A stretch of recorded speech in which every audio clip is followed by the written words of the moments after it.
नमस्कार मु अभय आपण मानक स्वागत करुछि आपण मानकर प्रिय यूट्यूब चैनल अभय एडवर्ड। बंधुगण, ओडिया भाषा प्रति आदर वृद्धि करिबा, ओडिया भाषा और साहित्यर प्रचार एवं प्रसार करिबा, ओडिशा राज्यर सीमांतवर्ती अंचल रे थिबा ओडिया पिलांक मध्यरे ओडिया भाषा प्रति आग्रह वृद्धि कराइबा, मातृभाषा ओडियार अभिवृद्धि करिबा एवं विद्यालय स्तर रे ओडिया भाषा अध्ययन प्रति गुरुत्व सृष्टि करने उद्देश्य ओडिशा सरकारक विद्यालय और गणशिक्षा विभाग तरफ छात्र छात्री मान निमंते मुख्यमंत्री ओडिया भाषा वृत्ति प्रचलन करा जायछि। एही वृत्ति अधीन रे योग्य छात्र छात्री माननकु एककालीन 7,500 टंकार वृत्ति राशि प्रदान करा जाय। एनै ओडिशा सरकारक विद्यालय और गणशिक्षा विभाग तरफ 15 मार्च 2024 तारिख रे एक संकल्प प्रकाशित होइछि।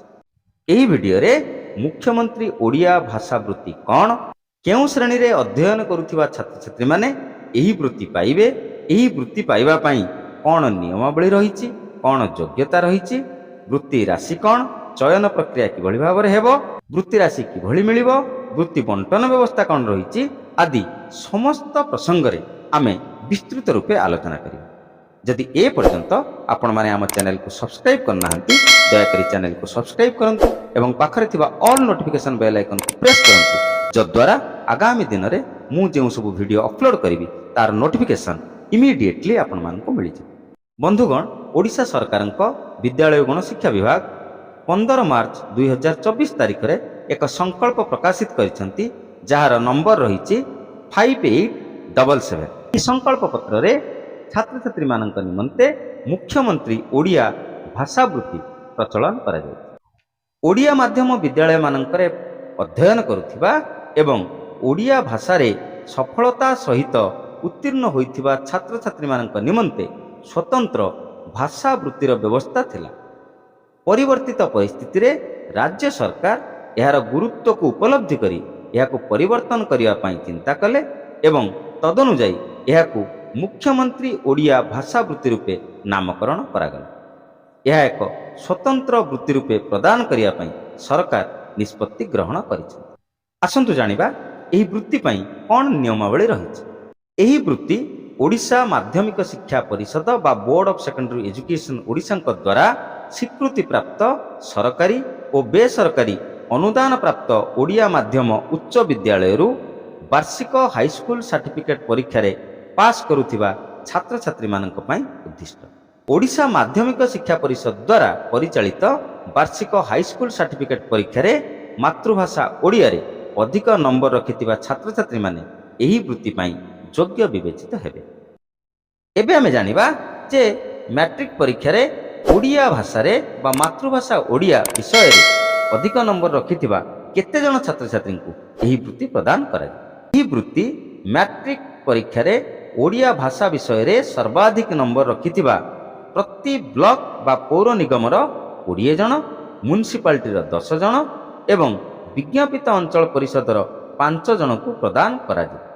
मु आउ थरे कहि रखे, मुख्यमंत्री ओडिया भाषा वृत्ति एही वृत्ति केते जन पिला पाइबे?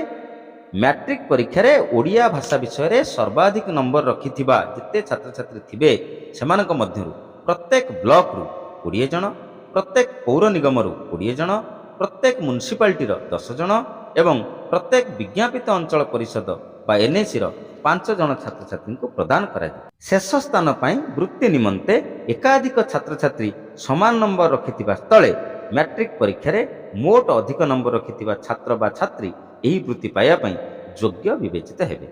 जदि एकाधिक छात्र छात्री समान नंबर रखिथांती ओडिया भाषा रे, तेबे सेमानक मध्यरु जेउ छात्र बा छात्री मोट उपरे अधिक नंबर रखिथिबे तांकु ही एही वृत्तिटी प्रदान करा जाय। आसंतु जानिबा एही वृत्ति राशिर परिमाण केते अछि।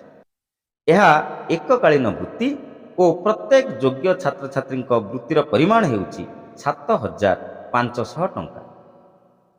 ब्लॉक स्तर रे, पौर निगम स्तर रे एवं विज्ञापित अंचल स्तर रे प्रत्येक स्तर रे जेउ छात्र छात्री माने एही पुरस्कार पई योग्य विवेचित हेबे सेमानंकु एककालीन 7,500 ଟଙ୍କାର ବୃତ୍ତି ରାଶି ପ୍ରଦାନ କରାଯିବ। ଯୋଗ୍ୟ ଛାତ୍ରଛାତ୍ରୀମାନଙ୍କୁ ବାଛିବା ପାଇଁ ପ୍ରତ୍ୟେକ ଜିଲ୍ଲା ସ୍ତରରେ ଏକ କମିଟି ରହିବ, ଯେଉଁଥିରେ ସେହି ଜିଲ୍ଲାର ଜିଲ୍ଲାପାଳ ଅଧ୍ୟକ୍ଷ ରହିବେ, ଜିଲ୍ଲା ଶିକ୍ଷାଧିକାରୀ ସଭ୍ୟ ତଥା ଆବାହକ ରହିବେ ଏବଂ ଜିଲ୍ଲାର ସମସ୍ତ ବ୍ଲକ ଶିକ୍ଷାଧିକାରୀ ମାନେ ସଭ୍ୟ ଭାବରେ ରହିବେ।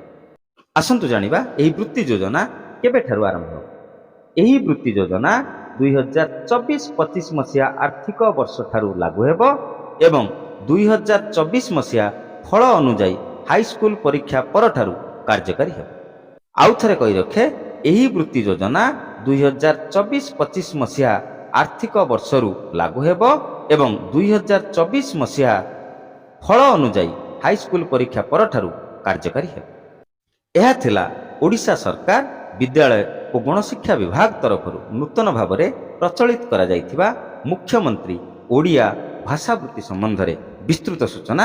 ଆଶା କରୁଛି ଭିଡ଼ିଓଟି ନିଶ୍ଚିତ ଭାବରେ ଆପଣମାନଙ୍କ ପାଇଁ ଉପଦାୟ ହୋଇଥିବ। ଭିଡ଼ିଓକୁ ହୃଦୟରୁ ଗୋଟିଏ ଲାଇକ୍ କରିବେ ଏବଂ ଏ ଭିଡ଼ିଓକୁ ବହୁ ମାତ୍ରାରେ ଅନ୍ୟ ଶିକ୍ଷକ ଶିକ୍ଷୟିତ୍ରୀ ଛାତ୍ରଛାତ୍ରୀ ତଥା ଅଭିଭାବକମାନଙ୍କ ସହିତ ନିଶ୍ଚିତ ସେୟାର କରିବେ, ଯଦ୍ୱାରା ସେମାନେ ମଧ୍ୟ ବିଦ୍ୟାଳୟ ଗଣଶିକ୍ଷା ବିଭାଗ ତରଫରୁ ପ୍ରଚଳନ କରାଯାଇଥିବା ମୁଖ୍ୟମନ୍ତ୍ରୀ ଓଡ଼ିଆ ଭାଷା ବୃତ୍ତି ସମ୍ବନ୍ଧରେ ସବିଶେଷ ସୂଚନା ପାଇପାରିବେ। ଏହି ବୃତ୍ତି ସମ୍ବନ୍ଧରେ ଯଦି ଆପଣଙ୍କ ମନରେ କିଛି ବି ପ୍ରଶ୍ନ ଥାଏ କମେଣ୍ଟ ବକ୍ସରେ କମେଣ୍ଟ କରନ୍ତୁ।